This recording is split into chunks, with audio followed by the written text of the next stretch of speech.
Bem, com muito prazer, nós estamos recebendo o Dr. Deltan Dallagnol, procurador da República, especialmente entre março de 2014 até dias atrás, portanto, mais de 6 anos, todo dia, certamente alguém no Brasil ouviu falar em Deltan Dallagnol, da Lava Jato, do Paraná e de toda a ação que essa operação fez, descobrindo um esquema que imaginava-se, eu vou até perguntar isso ao senhor daqui a pouco, pequeno, mas aí vai puxando o fio e fica uma coisa interminável, chegando até a Brasília e ao Palácio do Planalto. Então, eu agradeço muito, muito mesmo o senhor ter aceito o convite. E a primeira questão que eu coloco para o senhor é o seguinte: a Lava Jato está em perigo?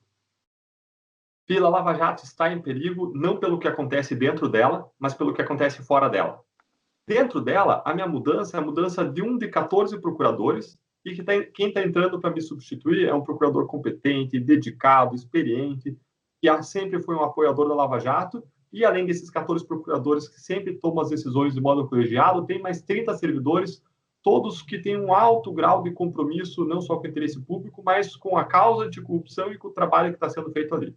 Por isso, eu fico absolutamente tranquilo em relação à continuidade do trabalho pelo time. Agora, apesar de ter muita coisa para fazer, muita coisa relevante para fazer, e de ter um time preparado para isso, os frutos desse trabalho dependem de condições externas a essa equipe. A sociedade pode vir a não colher esses frutos em razão de decisões e atos que podem vir a ser praticados pelo Procurador-Geral da República, pelo Supremo Tribunal Federal, pelo Congresso Nacional ou pelo governo. Então, a Lava Jato, os instrumentos que ela tem à disposição, por exemplo, a colaboração premiada, pode ser mudada, o formato dela, por uma decisão do Supremo ou por uma lei do Congresso Nacional. E para tornar mais concreto e atual, no dia 9, semana que vem, até o dia 9, o Procurador-Geral da República vai decidir se prorroga ou não a existência da Força-Tarefa da Lava Jato em Curitiba. E 3 órgãos da nossa administração superior, que compõem a PGR, recomendaram para o Procurador-Geral que prorrogue, mas a decisão compete a ele. Para você ter ideia, já recomendaram que prorrogue a Corregedoria, a Câmara de Combate à Corrupção e o Conselho Superior, mas a decisão, em última análise, é dele. O senhor falou em frutos da Lava Jato. Em termos monetários, quais foram os frutos da Lava Jato? Legal. Até agora, Vila, até hoje, até essa data, já entraram para os cofres públicos mais de 4 bilhões de reais e já foram feitos acordos para serem devolvidos 14,7 bilhões de reais. Ou seja, já entraram 4 bilhões e ainda tem mais de 10 bilhões para entrar, que já foram objeto de acordo e que vão ser devolvidos aos cofres públicos. Para a gente ter uma referência, isso é absolutamente inédito na história, Vila. Não acontecia antes do sistema de justiça recuperar valores. Mesmo o acordo que a gente acabou de divulgar agora, segunda passada, um acordo que gerou a recuperação de 100 milhões de reais, nunca existiu nada desse patamar pré-Lava Jato. Para dar uma referência, tudo que se repatriou do exterior e corrupto, com frequência, manda o dinheiro para fora do Brasil, né? A gente viu isso em vários casos. Maluf foi investigado e surgiram provas de que ele tinha mandado centenas de milhões para fora do país e por aí vai. Ex-juiz Lalau, né? Antes da Lava Jato aconteceu muito. Agora, antes da Lava Jato, se você somar tudo que foi trazido de volta do exterior para o Brasil, não somava 45 milhões de reais.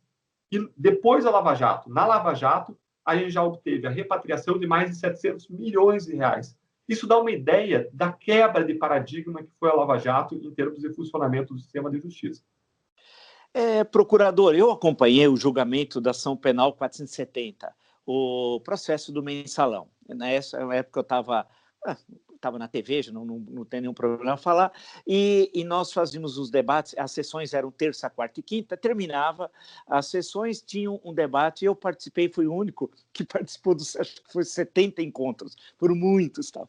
Eu tenho muita paciência, então acompanhei tudo. E escrevi Você é uma das pessoas, então, que mais conhece o Supremo Tribunal Federal.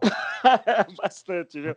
Bastante. Fiquei acompanhando e escrevi um livro sobre o mensalão, sobre tudo aquilo, sobre o julgamento, e até imaginava, eu sinceramente, entre 2012 e 2014, eu imaginava que era o maior escândalo de corrupção da história brasileira. Mas eu fui nesse sentido absolutamente ingênuo, porque enquanto estava tendo o julgamento, que depois de 2014 continuou por outras razões, estava paralelamente correndo um esquema muito maior do que o mensalão, que era o Petrolão. Aí eu coloco uma questão para o senhor. as pessoas que estão no esquema, com quem o senhor chegou a conversar, elas não têm medo? É o primeiro medo. Segundo, claro, tem a questão do caráter, da consciência, do respeito à coisa pública, claro. Mas como é que as pessoas continuam desviando? Por que é tão fácil desviar dinheiro público no Brasil, em suma?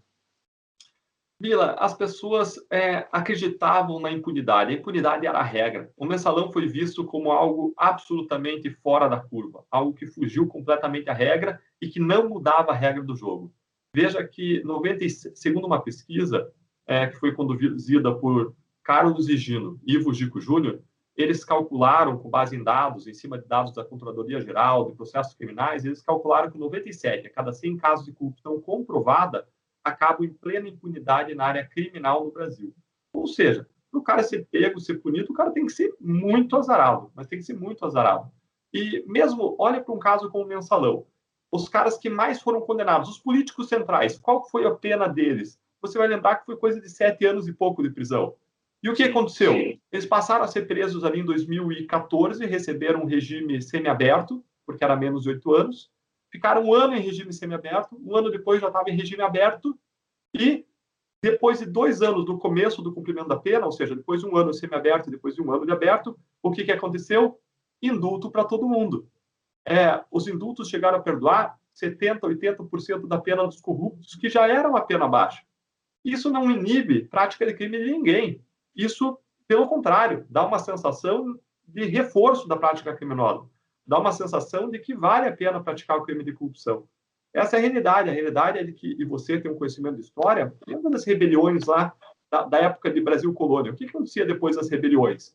Eles faziam algum acordo, quando era necessário, com os líderes ali, para dar uma abafada, e depois enforcavam os caras, baniam os caras, né, abaixada a pressão popular. É isso que acontecia. Quando a gente começou a Lava Jato, o Carlos Fernando costumava falar para mim, assim, Deltan, sempre que existe um problema grande, as elites se rearranjam e se protegem. As elites que praticam crime se rearranjam e se protegem. Então, não só a impunidade gera corrupção, como a gente estava falando, quando a regra é a impunidade, as pessoas se sentem mais livres para praticar corrupção, mas quando a gente vê esse nível de corrupção que a Lava Jato mostrou, o contrário também é verdadeiro. A corrupção gera impunidade, porque a lei é feita por quem está lá, e se muitos lá praticam corrupção, eles não vão praticar para ser punidos. Então, é um círculo vicioso e que se retroalimenta. É incrível, e nesse sentido, procurador, por que a Lava Jato é tão atacada? Eu sei que ela é querida por muitos, isso não preciso dizer, mas eu quero falar do outro lado. Por que ela é tão atacada? Por exemplo, os que foram atingidos pela Lava Jato, vinculados ao governo do PT, entre 2003 até 2016, atacam a Lava Jato, especialmente o ex-presidente da República, Luiz Inácio Lula da Silva. Mas outros políticos do chamado Centrão, que é uma coisa vaga, mas que é aquela parte, aquele chamado pântano que fica ali dentro do Congresso Nacional, também ataca a Lava Jato. E mais recentemente, membros do governo da República que se elegeram, inclusive com discurso pró-Lava Jato, atacam a Lava Jato. O que é que a Lava Jato tem que faz com que a elite política ataque, desqualifique e ameace, inclusive, sua continuidade? Rapaz, Vila, essa é a nossa, é o encargo, é a nossa sina, né? Digamos, o ônus que a gente vem carregando ao longo dos tempos. O que acontece? O principal problema da Lava Jato é que ela fez aquilo que precisava ser feito. A gente ter ido às últimas consequências cumprindo o nosso dever. A Lava Jato ter funcionado. Esse é o maior problema dela. Quando não funcionar devia ser problema, no Brasil aqui, o que se tornou problema foi um caso contra a corrupção funcionar.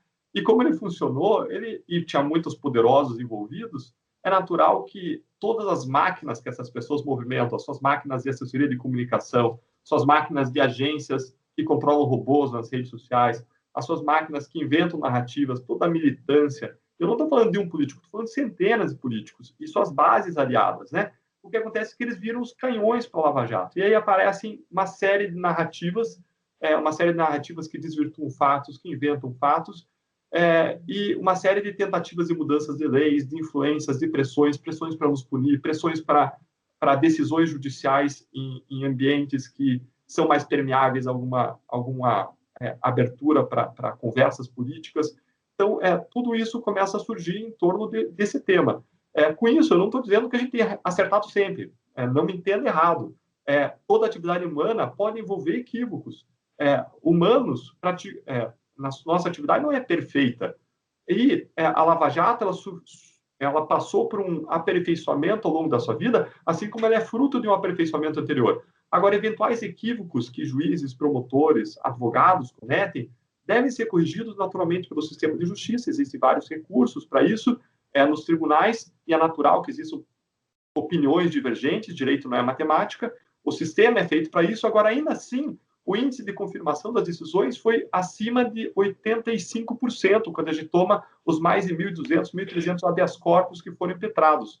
E jamais se instaurou qualquer processo disciplinar sobre qualquer ato que a gente tenha praticado em investigação ou processos ao longo da Lava Jato. Claro que teve muita reclamação, muito pedido do que fosse instaurado, muito pedido de punição, mas isso nunca foi à frente porque, na nossa perspectiva, não tem fundamento. Agora, é natural que, num caso tão grande, para encerrar, essas pessoas atingidas e seus aliados reajam às investigações, reajam àquilo que está sendo feito.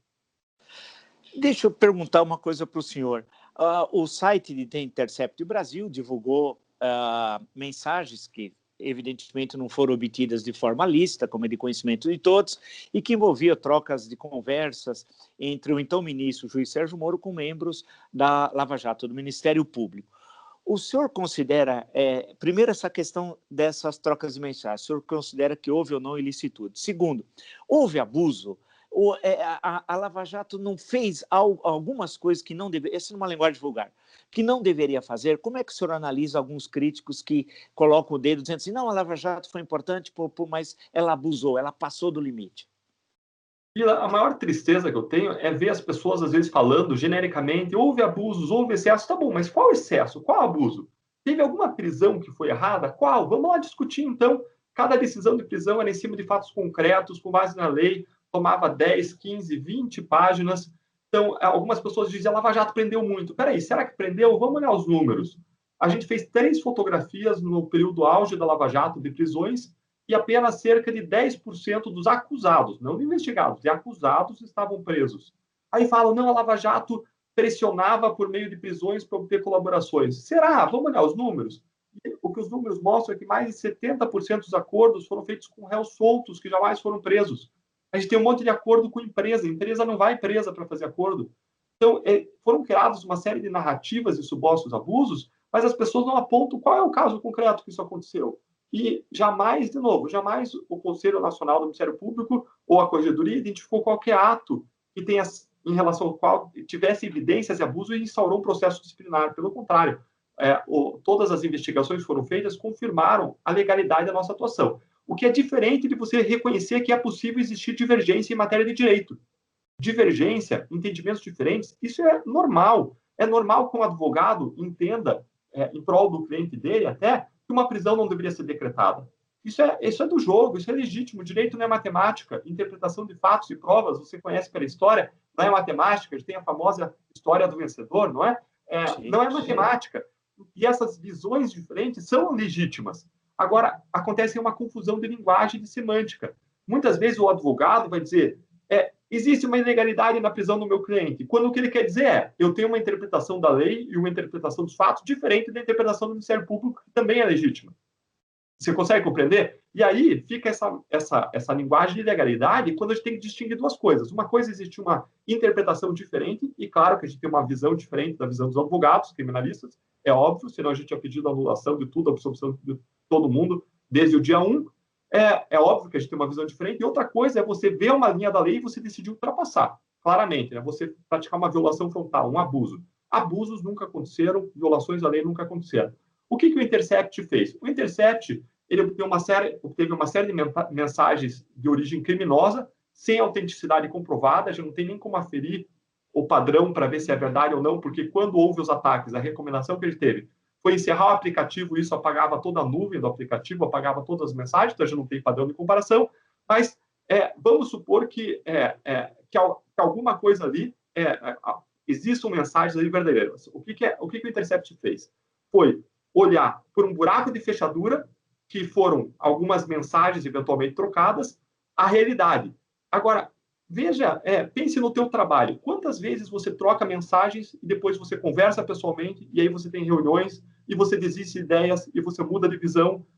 Quantas vezes frases podem ser juntadas, frases de diferentes períodos de tempo e usadas para dar uma interpretação errônea? Então, o que o Intercept fez foi mostrar, o que esse episódio Intercept ensina, foi mostrar que existia uma série de desvirtuamentos que jamais se comprovaram na realidade. Eles apontaram supostas ilegalidades que, se tivesse existido, bastava você ir lá nos autos, porque a nossa atividade é pública, está lá nos autos. Bastava você ir lá e você identificar a ilegalidade e os casos iam ser anulados. E quantos casos foram anulados desde que surgiu o episódio Intercept de um ano para cá? Zero, nada, porque a nossa atuação foi sempre focada nos fatos, nas provas e na lei. Se você pegar as decisões do ex-juiz federal Sérgio Moro, a questão é, essas decisões elas tinham fundamento? Foi condenado algum inocente? Foi praticada alguma injustiça? Todas as decisões, além de elas estarem focadas nos fatos, nas provas e na lei, elas guardavam coerência entre si. Ele não decidia conforme a capa dos autos. Se ele decidia A no caso X e no caso Y a situação é parecida, ele decidia A de novo. Alguém pode até discordar da nossa visão do direito, dizer, não, eles são punitivistas, o que eu não acho. Eu acho que a gente busca simplesmente império da lei e Estado de Direito. Alguém pode até discordar da nossa visão, mas é uma discordância de visão, e a gente é coerente no modo como a gente aplica essa visão. E mais, jamais eu, ou o ex-juiz federal Sérgio Moro, ou qualquer dos procuradores da Lava Jato, a gente teve qualquer vínculo político-partidário, a gente aplicou os mesmos entendimentos para todos os casos que existiam evidências, a gente fez acusação, buscou condenação, o que mostra que foi uma atuação muito firme, muito correta e que vem sendo confirmada por 3 diferentes instâncias independentes do judiciário, na grande maioria dos casos, e mesmo a eventual revisão de algumas decisões é algo natural do sistema. E é um caso em que os resultados falam por si, um caso em que a árvore você conhece pelos frutos, né? A gente tem aí responsabilização de pessoas que se achavam acima da lei ao longo da história, provas consistentes, dinheiro recuperado, esse dinheiro não caiu do céu, esse dinheiro é dinheiro desviado, centenas de milhões em contas no exterior, que não caiu do céu, era dinheiro desviado, que as pessoas concordaram em devolver, e aí por diante. É um caso que se mostra e se comprova pelos frutos e pelos resultados. Perfeito. Deixa eu perguntar justamente, o senhor estava a questão do PowerPoint, o famoso PowerPoint do Lula, que criou toda uma polêmica tal. O senhor avalia que foi correto apresentar o PowerPoint naquele momento? Aquilo estava apontando acusações indevidas ao ex-presidente da República? Não deveria ter sido feito? Como é que o senhor avalia hoje, à distância, esse dia, esse acontecimento? Marco, tudo aquilo que a gente falou naquele episódio do PowerPoint, tudo aquilo que a gente apresentou visualmente, estava no conteúdo da denúncia, estava dentro da denúncia. Tudo aquilo que a gente fez se relacionava diretamente ao conteúdo da denúncia, que foi julgada procedente pelo Poder Judiciário. O Poder Judiciário condenou o ex-presidente não só a lavagem referente ao Triplex, mas condenou o ex-presidente em relação à corrupção, ao esquema como um todo, ao esquema macro, a crimes de corrupção que foram praticados no âmbito da Petrobras. Essa foi a condenação que foi depois já confirmada por 2 outras instâncias. Ou seja, o que foi apresentado lá tinha por base fatos, provas, tinha por base uma base técnica, e isso acabou sendo acolhido pelo Judiciário. Outra questão diz respeito à forma de apresentação. E quanto à forma de apresentação, para a gente entender o que fez, a gente precisa voltar àquele momento. O que estava acontecendo naquele momento? A Lava Jato inovou em uma série de pontos. Um dos pontos em que ela inovou foi numa nova didática de apresentação dos casos criminais.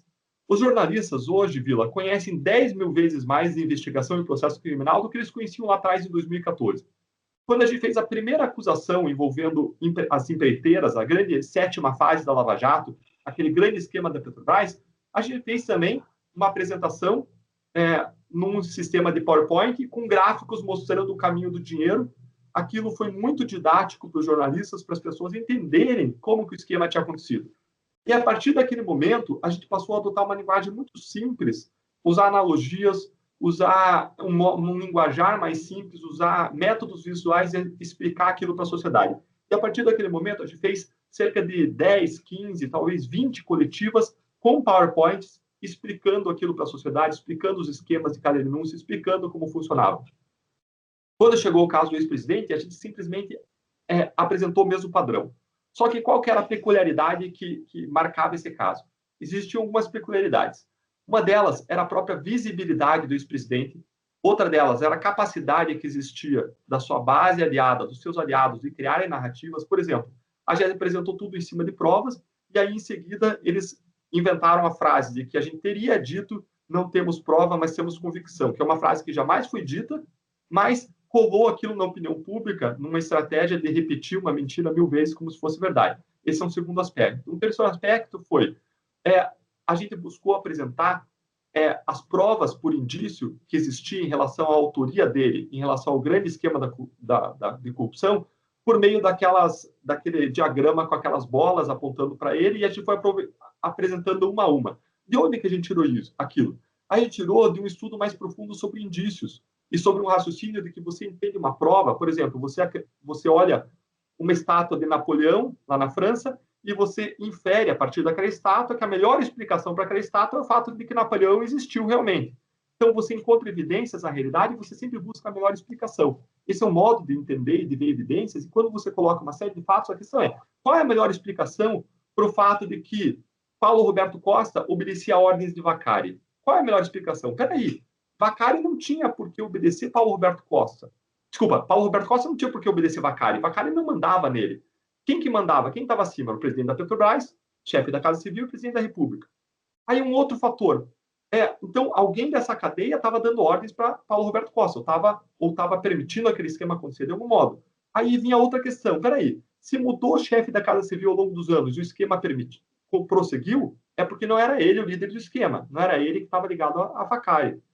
E aí você vai construindo o raciocínio e o conjunto de provas, o que aquele conjunto de provas mostra. Claro que eu não estou abordando aqui todo o esquema, não estou querendo demonstrar a responsabilidade de ninguém aqui. Estou só explicando por que se construiu visualmente daquele modo. Então, foi por isso que aconteceu daquele modo aquela entrevista. Tinha uma base técnica, tinha uma base jurídica, tinha uma base em cima de modo como funcionam provas indiciárias em relação especificamente à autoria dos crimes de corrupção, que era diferente da autoria do crime do apartamento, que ali tinha a digital, né? Mas os crimes de corrupção a gente precisava de uma explicação mais ampla, e isso foi reconhecido pelo judiciário, e depois ele teve uma segunda condenação também nessa mesma linha. Agora, olhando para trás e com o privilégio de visão retrospectiva, vendo toda a polêmica que gerou, a gente percebe que aquele modo de apresentar, deu margem a uma série de polêmicas que a gente poderia ter evitado. Deu margem a uma série de má interpretações, ou interpretações, a nosso ver, equivocadas, ou legítimas, mas que têm uma visão de realidade diferente da nossa, e que a gente poderia ter evitado. Então, claro que a gente faria diferente, a gente mudaria o modo de apresentar, talvez a gente nem fizesse uma entrevista coletiva, talvez a gente simplesmente fizesse um bom release para a imprensa, uma boa explicação escrita e apresentasse a denúncia, enfim. A gente faria diferente porque a gente viu que isso gerou um desgaste que não era necessário, que era necessário, a gente poderia ter feito diferente. E a Lava Jato é um aprendizado. Depois disso que aconteceu, a gente passou a mudar a forma de apresentar as denúncias, chegou a apresentar mais em alguns casos com PowerPoint, com gráficos, mas a gente, em geral, mudou. A gente tendeu a mudar a forma de apresentação em razão da repercussão que existiu. O senhor falou na colaboração premiada aqui, vulgarmente se fala aqui delação premiada, né? Tem um caso que eu acompanhei, o caso de Sérgio Machado, lá da Transpetro, que é um político cearense, para quem nos acompanha, só até conheci o pai dele, que foi ministro do João Goulart de Viação e Obras Públicas, bem, Expedito Machado, isso faz muito tempo. Mas eu fui ler a delação, eu fui ler os anexos, que era o imposto de renda dele, dos filhos. E o que me chamou a atenção é que um dos filhos tinha um valor em libras esterlinas lá de imóveis no Reino Unido, que era um número fabuloso, era milhões e tal. E aqui no Brasil ele colocava como rendimentos tributáveis R$ 4.500 naquele ano da delação. Isso estava no que foi disponibilizado.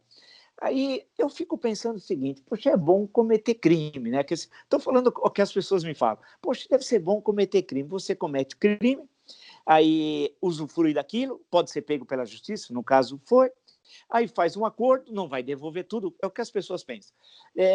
Fica com uma parte e daqui 2 anos, 3 anos, ou vive em prisão domiciliar em mansões, como é o caso do Sérgio Machado. Deixando o caso dele, que não vale a pena analisar, claro. Não, mas vale a pena. Vale a pena, sabe por quê, Vila? Porque esse foi um acordo que não foi feito por nós em Curitiba. Tá. Não foi feito por nós. Esse caso foi feito em Brasília. E é um erro fazer acordo em Brasília sem consultar os procuradores da origem, da base. Ah, Porque a tá, gente que tá. processava ele, a gente que sabia o patrimônio, a gente jamais concordaria com um acordo que não recuperasse o dinheiro desviado ou não recuperasse praticamente todo o patrimônio. Veja o acordo que foi feito agora recentemente pela Lava Jato do Rio.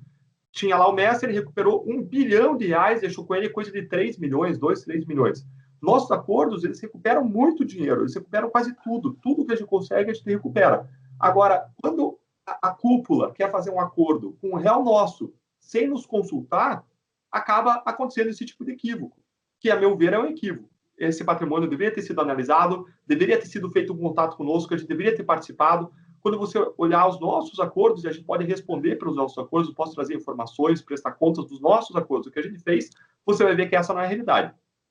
Sim, perfeito. Puxa, eu não sabia disso. Foi muito legal você esclarecer, porque eu fiquei atônito lendo aquilo, lendo aquela documentação que estava disponibilizada na rede.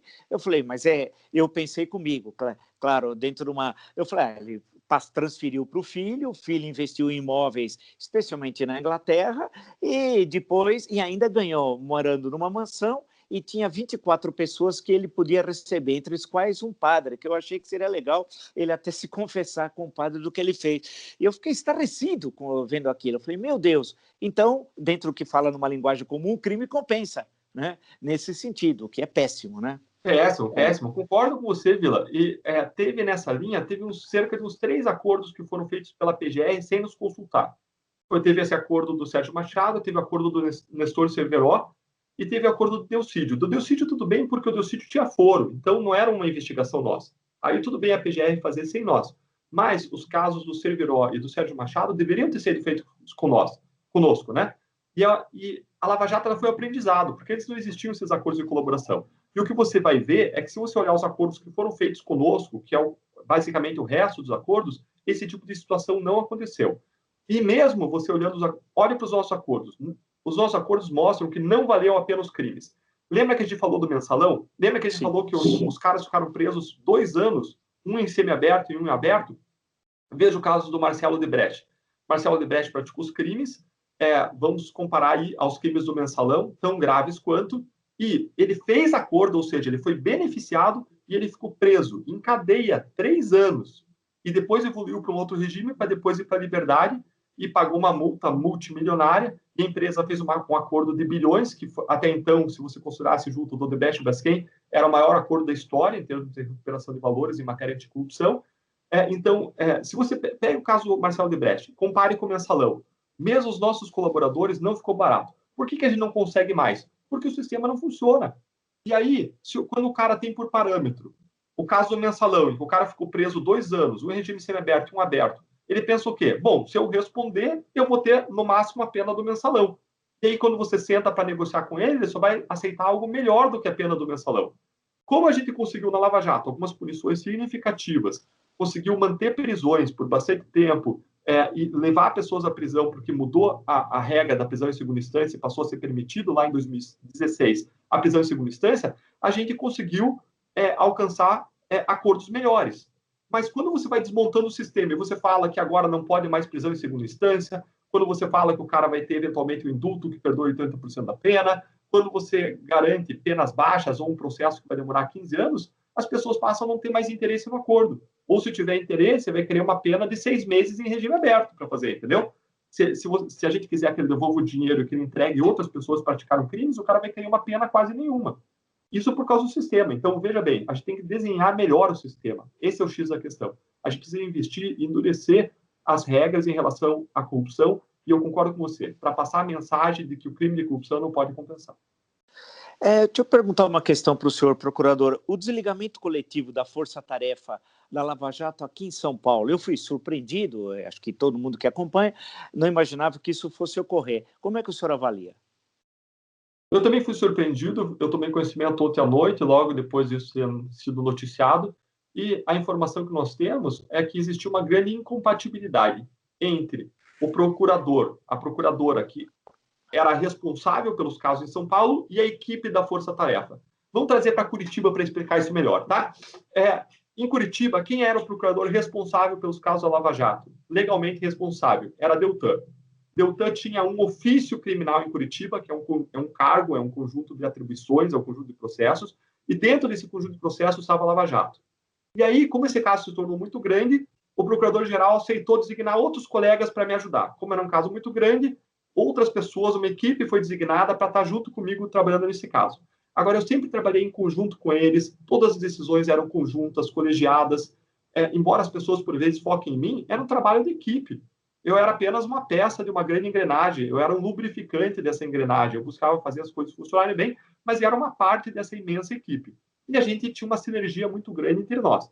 Agora eu estou sendo substituído pelo Alessandro, que entra com o mesmo espírito de colegialidade, é um cara experiente, diplomático, é uma pessoa que entra para trabalhar em equipe. Então, assim funciona. Como é que funcionou lá em São Paulo? Chegou um momento que a procuradora original do caso, que fazia parte da equipe, foi substituída e entrou uma outra, que não queria atuar nos casos da Lava Jato. Não participava das reuniões, era contrária a várias coisas que eram feitas, tinha uma grande incompatibilidade. Até que chegou um ponto que a equipe que estava designada para atuar com ela disse: a gente não tem condição de trabalhar, a gente tem uma visão completamente divergente da visão dela. Isso é uma incompatibilidade. E essa equipe ela não é obrigada a trabalhar no caso, eles trabalham como voluntários no caso. Então, essa equipe pediu para o seu desligamento do caso. É uma pena, porque esses colegas que trabalhavam nesse caso são colegas dedicados, porque a Lava Jato vinha revelando aí, vinha mostrando resultados bastante relevantes para a sociedade recentemente, e é uma pena que isso tenha acontecido.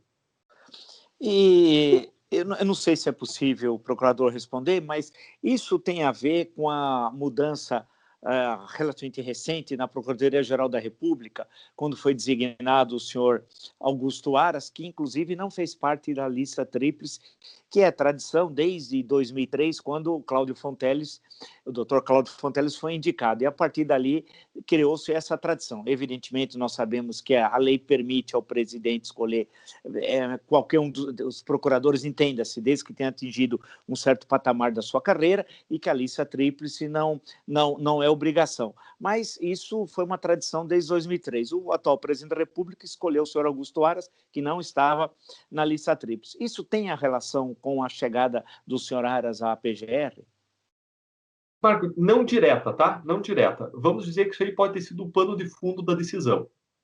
Porque a razão real ali, a razão concreta, foi essa incompatibilidade. Aquele time entendeu que não tinha mais condições de trabalhar com aquela procuradora que tinha visão completamente divergente daquele time em tantos pontos. Agora, o pano de fundo pode ser, sim, o novo modo de ver as forças-tarefas do PGR. Porque se tivesse um PGR que estivesse apoiando o trabalho das forças-tarefas, a PGR poderia entrar nisso e diplomaticamente buscar construir uma solução para esse tipo de problema de incompatibilidade. Seria possível buscar construir algum tipo de solução. Agora, o que nós temos visto é que o atual Procurador-Geral da República tem uma resistência grande à existência e funcionamento das forças-tarefas.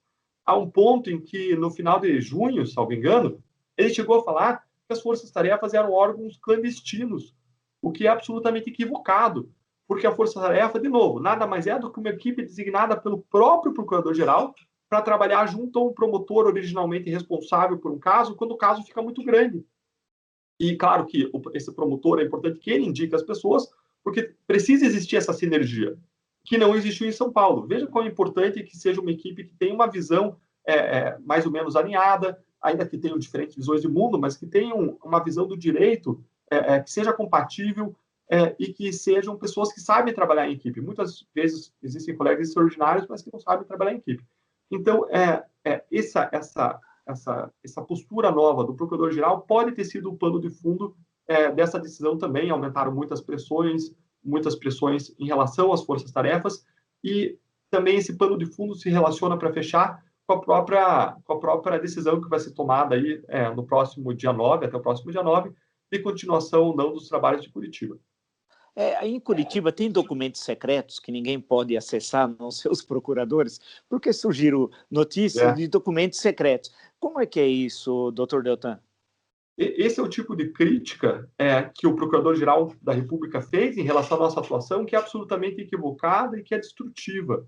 Nós temos a maior abertura para o diálogo, para que ele conheça melhor o trabalho num caso complexo como esse, e ele conhecendo melhor, eu tenho certeza que essas suspeitas que ele tem iam se dissipar. Curitiba, todos os documentos que nós temos são vinculados a procedimentos ou procedimentos do próprio Ministério Público, ou procedimentos da polícia, ou procedimentos da Justiça. E tudo isso é acessível e é sindicável pelas corregedorias. Pela corregedoria nossa, pela corregedoria da PF e pela corregedoria da Justiça. Nada é oculto das corregedorias. Agora, evidentemente, alguns documentos, alguns procedimentos têm um sigilo legal. Quando eu quebro o sigilo financeiro, bancário, o sigilo fiscal de alguém, e eu tenho documentos para fins de investigação, isso fica dentro do procedimento que fica sigiloso. Quando eu estou planejando fazer uma busca e apreensão em alguém e eu estou fazendo uma investigação, esse procedimento fica sigiloso até eu cumprir a busca, porque se ele souber, ele pode destruir os materiais. Então, evidentemente, tem sigilo, mas sigilo não se confunde com um obscurantismo, ou com uma, melhor dizendo, com um caráter secreto ou algo escondido. De modo nenhum. Tudo que a gente tem é sindicado pela corregedoria, que, aliás, vem todo ano até Curitiba, todo ano a corregedoria vem e analisa os nossos procedimentos, a nossa atuação, os nossos números. Ano a ano vem fazendo isso, inclusive fez em 2020. As 10 medidas contra a corrupção morreram, quer dizer, politicamente falando, em termos parlamentares, né? Não tramitou. Como é que o senhor avalia? Muitos criticavam, alguns advogados com quem eu converso, criticam algumas das medidas, achavam que elas eram autoritárias. Como é que hoje, já à distância, o senhor avalia as 10 medidas contra a corrupção? Para as pessoas entenderem melhor, por que aquelas medidas contra a corrupção surgiram? Porque a regra, antes da Lava Jato, é aquilo que a gente conversou antes, a regra era a impunidade. Lembre que a gente teve inúmeros casos que foram anulados. A gente teve casos como Satyagraha, Boi Barrica, caso Sandal, Pôr do Sol, Castelo de Areia, casos derrubados que derreteram na justiça. Além disso, a gente teve uma série de casos que prescreveram. Uma parte do caso Pôr do Sol prescreveu, a outra parte tinha sido anulada. O caso do Banco Econômico prescreveu. O Propilo Duto no Rio de Janeiro prescreveu. E, quando a gente começou a trabalhar na Lava Jato, a gente falou o seguinte, olha, todo o nosso trabalho vai também por ralo abaixo, a não ser que a gente faça mudanças no sistema para que esse tipo de anulação ou prescrição não aconteça mais. Porque isso é uma injustiça em última análise, isso não tá coerente com a lógica desses institutos de prescrição e de anulação, o que a gente está vendo nos grandes casos. A gente viu grandes casos em que as anulações foram muito controversas, eu discordo por várias razões e várias das anulações que aconteceram. Então, e mais, a gente tinha trabalhado junto no caso Banestado. Quem estava lá? O Januário, o Carlos Fernando, o Orlando e eu tínhamos trabalhado no Banestado e estávamos juntos de novo na Lava Jato. E no Banestado a gente tinha acusado 680 pessoas. E dessas 680 pessoas, apenas um pouco mais de 10 foram punidas, viu? E imagine que, assim, sei lá, uma pessoa, um agricultor planta 680 sementes e 10 dão certo. Cara, chega uma hora que você quer pendurar a tua chuteira, não está funcionando. Então, a gente percebeu que era necessária uma mudança do sistema para além da Lava Jato. E isso foi muito importante, buscar essa mudança, porque isso fez as pessoas perceberem que o avanço civilizatório contra a corrupção no país depende não só de casos concretos, mas de mudança de regras, para que aconteça aquilo que você falou no começo, para que o crime de corrupção não compense. Então, existiu esse processo histórico em que a sociedade se envolveu e foram levadas essas propostas ao parlamento. Claro que elas poderiam ser aperfeiçoadas, mudadas, mas o que aconteceu foi que elas foram enterradas numa madrugada, na noite 29 de novembro de 2016, mas aquele movimento, toda aquela energia não morreu aí. Foi mais ou menos como aconteceu com aquela emenda Dante de Oliveira da redemocratização. Foi enterrada numa madrugada, mas isso não impediu o avanço civilizatório na direção da democracia. Do mesmo modo, essas 10 medidas foram enterradas, mas em seguida surgiu um novo movimento. Foi o movimento das novas medidas contra a corrupção. Um movimento chamado Unidos contra a Corrupção, que formulou agora não mais 10, mas 70 propostas contra a corrupção. Em seguida veio o pacote anticrime, que também não foi aprovado. Agora, existe essa dívida do parlamento com a sociedade. Veja que já foram 3 pacotes levados para lá e nada foi aprovado. O pacote anticrime foi aprovado, mas eles fizeram uma lipoaspiração e tiraram as regras anticorrupção. Então, a sociedade se movimentou, a sociedade apresentou, existe esse débito do parlamento em relação à sociedade, e eu acredito que todo esse movimento é algo que vai continuar empurrando a história. É algo que forma consciência cívica, é algo que forma engajamento cívico, e é disso que é feita a democracia. Eu acredito que foi um movimento construtivo que ainda vai render frutos em favor da nossa sociedade e país. Doutor Deltan, para encerrar a nossa conversa, eu vou citar uma passagem aqui do livro do senhor, A Luta contra a Corrupção, a Lava Jato e o Futuro de um País Marcado pela Impunidade. Em certo momento, o senhor diz o seguinte: o problema é que, ao mesmo tempo, ficamos esperando heróis que possam nos salvar. Sozinho, nenhum indivíduo ou grupo vai transformar o Brasil. Só a sociedade é capaz de trazer para si a transformação com que sonha. Precisamos parar de agir como vítimas do passado para sermos autores de nossa história. Se as reformas necessárias para alcançarmos nosso sonho de um país melhor não vêm de cima para baixo, precisamos construí-las de baixo para cima. É isso, né? É isso, Vila, é isso. O Brasil, historicamente, é um Brasil em que o Estado é forte e a sociedade civil é fraca. A gente precisa inverter essa equação. A gente precisa de uma sociedade civil mais forte, uma sociedade civil que mande. E já existem exemplos disso, vários exemplos bons. Cidades como Maringá formaram uma união de entidades da sociedade civil. Maringá, Presidente Prudente e uma série de outras cidades formaram essa união de entidades que passaram a mandar na prefeitura. Então, essa união de entidades, elas costumam contratar planos estratégicos para a cidade, onde que a cidade quer estar depois de 5, 10, 15, 20 anos, e apresentam esse projeto para a prefeitura. E se a prefeitura, o prefeito não encampar aquilo, não ouvir essas entidades, esse plano estratégico racionalmente formulado de políticas públicas, o prefeito vai perder o apoio de uma série de entidades coligadas, e ele não tem condição de fazer isso. Então, é um movimento de fortalecimento da sociedade civil que é muito saudável. Nós precisamos de mais disso, nós precisamos de mais engajamento cívico. Nós precisamos que, na hora do eleitor colocar aquele nomezinho na urna, de digitar ali o nomezinho, o número, na hora dele escolher quem é o seu candidato, ele não escolha indo para a urna eletrônica quando ele pega um panfleto na rua. A gente precisa que o cara invista tempo, que o cara sente na frente do computador, jogue o nome dos candidatos, veja quais são as posições dele, veja se o cara já foi investigado ou processado por corrupção, veja se ele tem propostas concretas, apoia a luta contra a corrupção e por aí vai. Na linha do que você colocou, a mudança pode acontecer, mas ela tem que vir de todos nós, de baixo para cima. Se a gente ficar esperando que venha de cima para baixo, vai continuar sentado esperando. Bem, eu queria agradecer muito, muito mesmo, o procurador Deltan Dallagnol, que tem todo esse papel difícil, combativo na luta contra a corrupção no Brasil. Eu sei que isso não é fácil.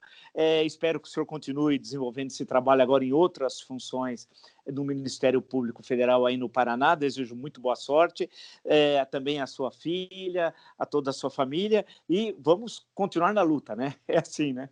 Obrigado, é isso aí, Vila. Obrigado pela tua abertura, por esse tempo conjunto. É um prazer enorme estar com você. Eu admiro esse teu espírito público, o modo como você sempre lutou por essa causa, não por personagens, não por pessoas, mas pela causa anticorrupção, pelo trabalho, pelo avanço, a partir do conhecimento da história do Brasil. Né? É preciso a gente romper isso, é preciso a gente mudar o curso da história.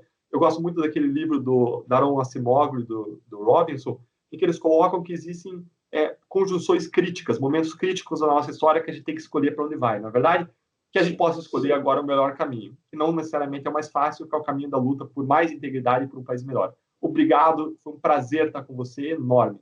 Fica aqui o registro da minha admiração. Valeu, muito obrigado, procurador. Até a próxima, então.